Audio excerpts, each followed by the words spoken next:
கிளாம்பாக்கம் பேருந்து நிலையத்திற்கு ஜே பார்த்திபனை தலைமை நிர்வாக அலுவலராக நியமித்து தலைமைச் செயலாளர் சிவதாஸ் மீனா உத்தரவு பிறப்பித்துள்ளதை நாம் அண்மை செய்தியாக பார்த்துக் கொண்டிருக்கின்றோம்.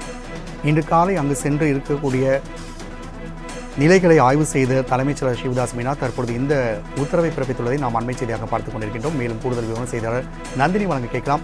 நந்தினி, தற்போது கிளாம்பாக்கம் பேருந்து நிலையத்திற்கு புதிய சிஇஓ நியமனம் செய்யப்பட்டுள்ளார். இது குறித்தான கூடுதல் விவரங்களை பதிவு பண்ணுங்கள். வணக்கம் ராம்குமார். கிளாம்பாக்கம் மற்றும் குந்தம்பாக்கம் பேருந்து நிலையங்களை நிர்வகிக்க டிஆர்ஓ நிலையில் தலைமை நிர்வாக அலுவலர் நியமனம் செய்து தற்போது தமிழ்நாடு சார்பில் உத்தரவு என்பது பிறப்பிக்கப்பட்டிருக்கிறது. பேருந்து நிலையத்தை அண்மையில் தமிழ்நாடு முதலமைச்சர் மு.க.ஸ்டாலின் திறந்து வைத்தார். இந்நிலையில் தென் மாவட்டங்களுக்கு செல்லக்கூடிய பேருந்துகள் பொங்கலுக்கு பிறகாக முழுமையாக கிளாம்பாக்கம் பேருந்து நிலையத்திலிருந்து புறப்படும் என ஏற்கனவே அறிவிப்பு வெளியிடப்பட்டது. தற்போதைய நிலையிலும் கூட பொங்கல் பேருந்துகளும் கிளாம்பாக்கம் பேருந்து நிலையத்திலிருந்து இயக்கப்பட்டு வருகிறது. இந்த கிளாம்பாக்கம் பேருந்து நிலையத்தை நிர்வகிக்க தலைமை நிர்வாக அலுவலர் நியமனம் செய்து தற்போது தமிழ்நாடு அரசின் தரப்பில் உத்தரவு என்பது பிறப்பிக்கப்பட்டிருக்கிறது.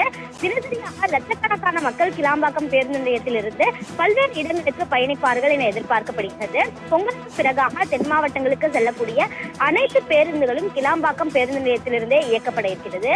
அதே போன்று ஆம்னி பேருந்துகளும் கிளாம்பாக்கம் பேருந்து நிலையத்திலிருந்தே இயக்கப்படக்கூடிய நிலையில் கிளாம்பாக்கம் மற்றும் குந்தம்பாக்கம் பேருந்து நிலையங்களை நிர்வகிக்க தலைமை நிர்வாக அலுவலராக பார்த்திபனை நியமனம் செய்து தமிழ்நாடு அரசின் தரப்பில் உத்தரவு பிறப்பிக்கப்பட்டுள்ளது குறிப்பிடத்தக்கது.